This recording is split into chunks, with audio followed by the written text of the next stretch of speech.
Lobby Tools, Florida's legislative intelligence company. Subscribe today to Florida's leading policy, budget, and campaign tracking service. Request a free trial today at lobbytools.com.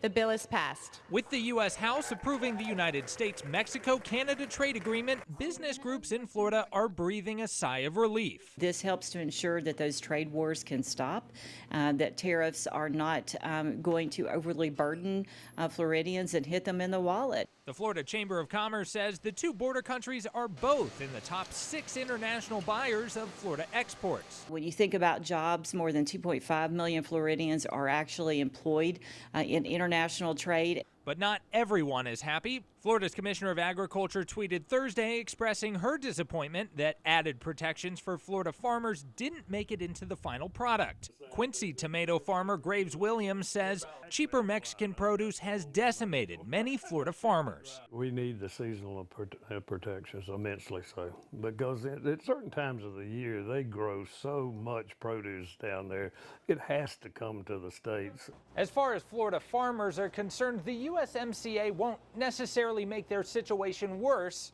but it also won't make it better as they'd hoped. Let's hope in the future that it happens, because the United States really does need to feed itself.